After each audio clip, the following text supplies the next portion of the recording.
Hello, and welcome to Principles of Macroeconomics. This is Module 5.1a, and in this module, we're going to start to discuss government policies and how they affect aggregate demand and aggregate supply. There are two types of government policies that we have in mind when we think about the effects on the aggregate demand and aggregate supply model. The first is fiscal policy, and fiscal policy is related to the direct change in government spending and how it affects aggregate demand. The second is monetary policy, which we've already discussed a lot in Module 4. Monetary policy is related to the change in the money supply and how that affects aggregate demand. We will go into much greater depth in monetary policy in the next video. In this video, we're going to focus on fiscal policy. So when we think about how changes in government spending can affect the aggregate economy, there are two factors that we need to consider. The first is what we call the multiplier effect. And the multiplier effect tells us that when we have a change in government spending, the subsequent change in aggregate demand is going to be even greater because of the boost in consumption that we get because of greater government spending. On the other hand, we have the crowding out effect, which we've already touched upon in a few videos. Remember, the crowding out effect tells us that if government spending increases and it is financed through the issuance of new bonds, it's going to crowd out some of the investment spending that would otherwise be occurring in the economy. Therefore, with a change in government spending, an increase in government spending through the crowding out effect will tell us that aggregate demand is actually going to be lower than the total change in government spending that we observe. So let's focus first on the multiplier effect. So when the government decides to spend a little bit more money, increases its budget, starts spending more, what's going to happen? Well, they're buying directly goods and services from firms which hire consumers as their workers. So the boost in government spending is going to boost the profits of these firms, and theoretically, that should also increase the wages that they pay their employees. When those employees have higher wages and higher incomes, they're going to go on and spend more money. They're going to consume more goods and services.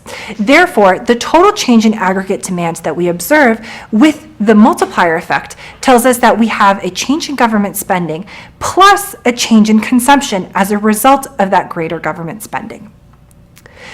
To be able to calculate the size of the multiplier effect, we need to rely on something called the marginal propensity to consume, or MPC.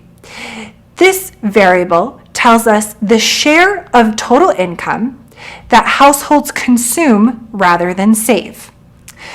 So therefore, when we're trying to calculate the multiplier effect, we need to know if there's an increase in income for our consumers through the change in government spending, then by how much is their consumption actually going to increase? So the multiplier effect is going to be equal to 1 over 1 minus the marginal propensity to consume multiplied by the total change in government spending. So let's work through an example here so that you might have a better understanding of exactly how to calculate this. Again, you can pause the video here, try to work on this example on your own, and then come back for the explanation. So to be able to understand by how much aggregate demand is going to change with the multiplier effect, we use the marginal propensity to consume, again, to understand the total size and change in aggregate demand. So the multiplier effect is going to be equal to 1 over 1 minus the marginal propensity to consume, which is 3/4, multiplied by the change in government spending, which is $20 billion. So therefore, the multiplier effect tells us that the increase in aggregate demand is going to total $80 billion. $20 billion of that is going to come from the increase in government spending. The remaining $60 billion is going to come from the boost that comes from greater household spending on consumption goods. So the multiplier effect is telling us that yes, aggregate demand is going to increase when we have an increase in government spending, but the total shift in aggregate demand is going to be greater than the change in government spending because we get that extra boost from consumption. On the other hand, we have the crowding out effect, which I already mentioned in a few videos in the past. Remember, if the government is increasing government spending and financing that boost in spending through new bonds, it's taking some of the loanable funds that would have otherwise gone to businesses and are now being allocated to government bonds. So therefore, they are crowding out investment spending. So the crowding out effect tells us that the shift in aggregate demand is going to be smaller than the total change in government spending, because the change in aggregate demand is going to be the combination of the change in government spending plus the change in investment. The change in government spending is positive, whereas the change in investment is going to be negative. Again, let's work through an example here to understand specifically how this works. Now, let's assume that we have an increase in government spending by $100 million. And the government is financing this boost in spending by issuing new bonds. When it issues new bonds, we know that the interest rate is going to fall as savers put more of their money into government bonds that were previously in the loanable funds market. So therefore, for each 1 percentage point increase in the interest rate, we anticipate that investment spending is going to fall by $15 million. Because of the increase in government spending by $100 million, the interest rate is going to rise by 3 percentage points. So let's calculate the crowding out effect from this perspective.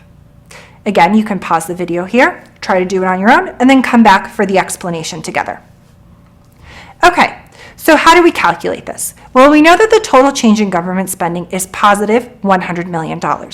We know that the rise in interest rates is going to be 3 percentage points. For each 1 percentage point increase, we know that investment spending falls by $15 million. Therefore, the total fall in investment spending is going to be 3 times $15 million, which is going to give us $45 million. So the total change in aggregate demand is therefore going to be $100 million minus $45 million, or $55 million. So that we have an increase in government spending by $100 million, a subsequent decrease in investment spending by $45 million, so that the net effect on aggregate demand is going to be $55 million. Aggregate demand still increases, but not quite as much as the increase in government spending. So what have we learned in this video? Well, we've learned a lot about fiscal policy, specifically how changes in government spending can affect the aggregate demand and aggregate supply model. Because G is a component of aggregate demand, any changes in G are going to directly cause a shift in the aggregate demand curve. We know that the size of the shift in aggregate demand is going to be driven by the size of the multiplier effect and the size of the crowding out effect. Now, it is possible for both the multiplier and crowding out effect to occur simultaneously, and in many cases they do. Which one is stronger is going to determine the total change in aggregate demand. Thank you so much for joining me in Module 5.1a.